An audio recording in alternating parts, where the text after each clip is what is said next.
Hello, everyone. This is Tanya, your transformation facilitator. I just wanted to jump in real quick and just talk to you. I want to talk to my women out here. It's been a long day. I've been working with my team since about 10 o'clock this morning, and we have just are preparing to close for the day.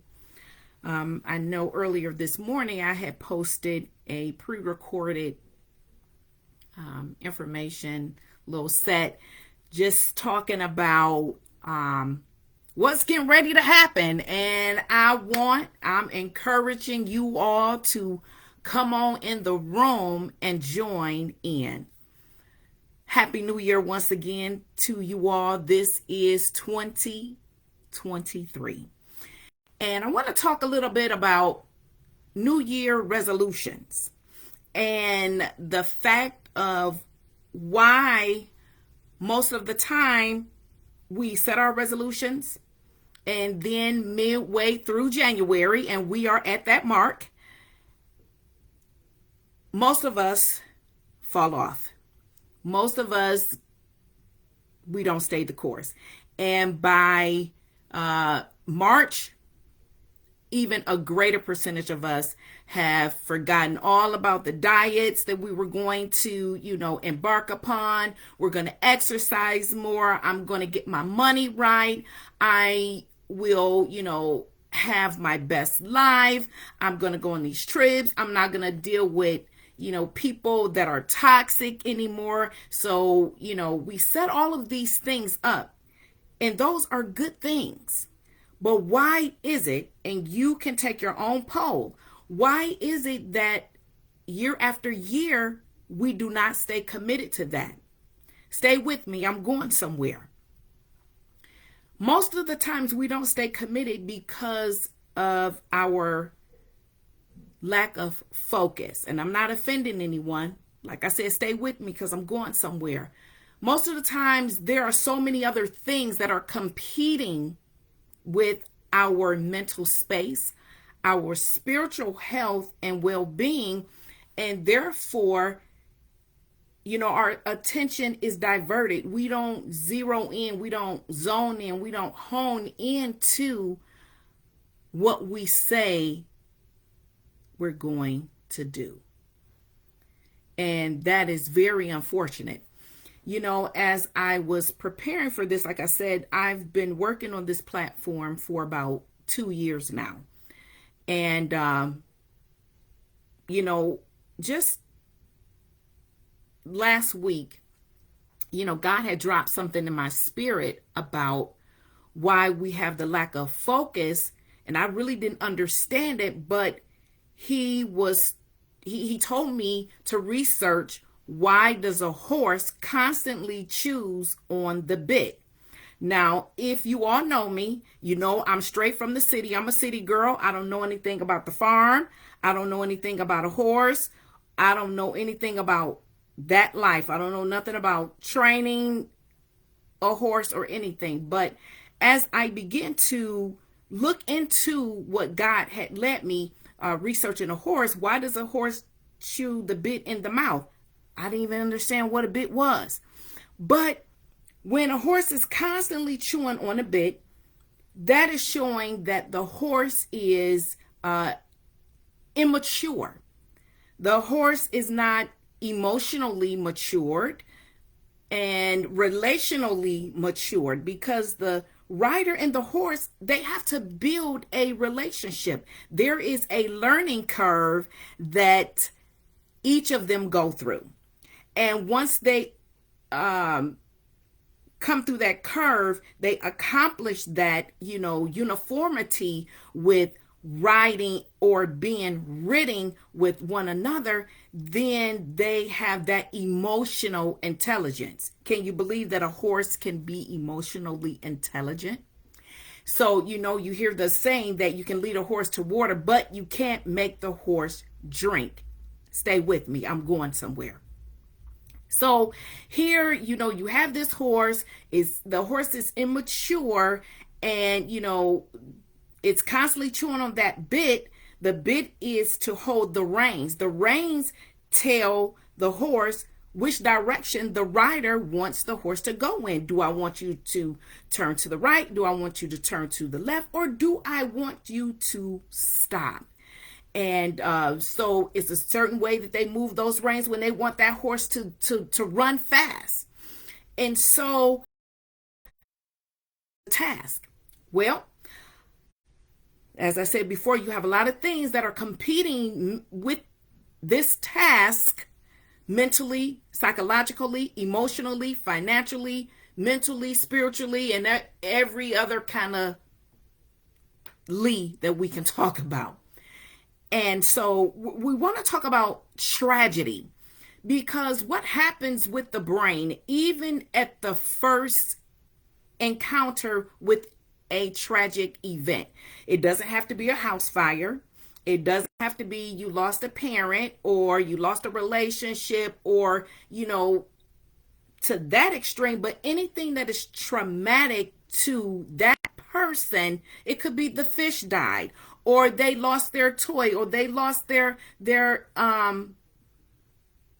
puppy, or whatever. I'm getting something to say. My internet is cutting out. Okay, sorry about that. Hope we get a little bit better, because I want to get this message down. Okay, so when we initially encounter tragedy, it downloads on the brain. Whether that child can tell you what has happened to them in vitro, or as a newborn infant, a toddler.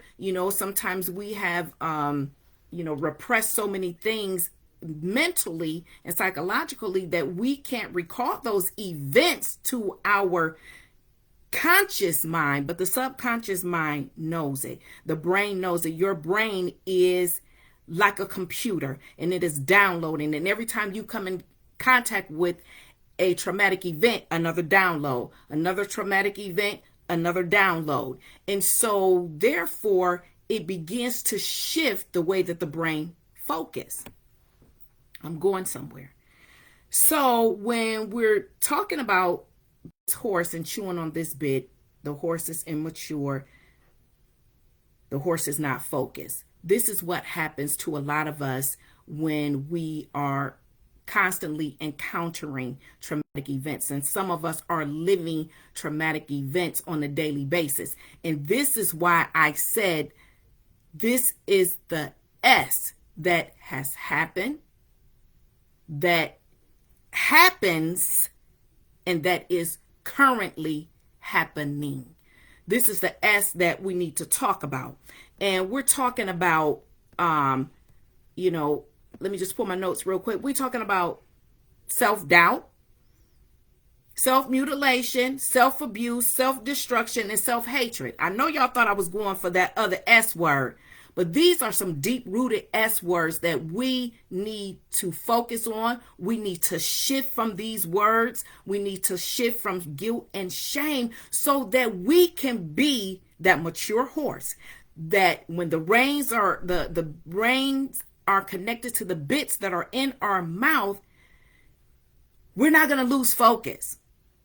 Got into an argument, maybe we had a disagreement with our spouse or with our children, or maybe, somebody had road rage while driving in traffic. We're not going to fall apart. Maybe some person that needed to leave us left us, and we should be happy about it. But we're going back to, overeating, over drinking, and we're getting ourselves into these behaviors that mutilate us, mind, body, and spirit. We are cutting ourselves, and we are not focused. But you know what? We don't have to stay there. And I'm going to bring this home. We don't have to stay in that unfocused state. We don't have to stay in that state of immaturity. We can reclaim our lives and live our life triumphantly. Does that mean that you're going to live your life perfect, without any flaws, without any hiccups or headaches or heartbreaks? It doesn't mean that. However, it means that in the face of adversity, you don't lose your focus. Now, let me give this to you. Go watch the movie 300 or watch any of those movies where they did battle on horseback. You can verify and clarify for yourself when that horse is engaged and when that horse is focused. That horse don't care if bombs are coming down, if bullets or and arrows and spears are being thrown this way. That horse is focused on the task, and that horse is running straight for the opponent.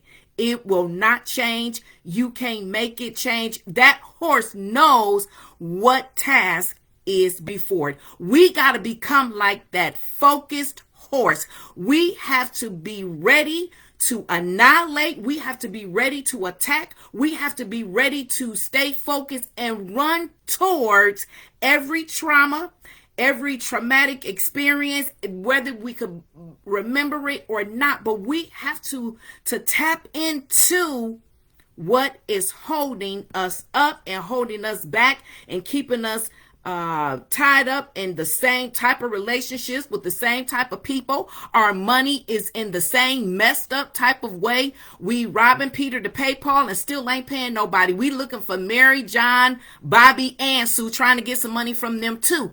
We're making excuses after excuse after excuse after excuse. That's just happening to your pain. There is a way, and I assure you, there is a way that you can tap into your victory. You can tap into being triumphant. You can tap into going to your next level. And that's what I'm here to talk to you about. I left a poll after this live, and I want you to take that poll because my team and I, we're taking that back, and we're now that we have developed the content, now we want to be able to come to you, whether that's going to be virtual, whether it's going to be through a master class, or we're going to have a live in-person workshop. We're looking at developing content, tighten up our content for one-on-one coaching and mentoring, because we need to get to the next level. Let's get to the next level, y'all. And we can do it.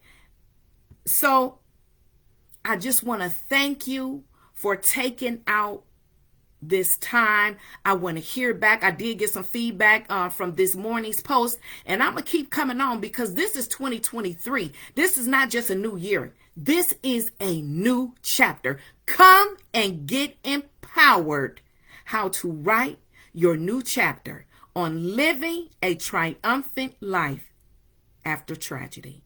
Once again, thank you for your time. I'm Tanya Maxwell, and I am your transformation empowerment coach. Remain blessed. Take care.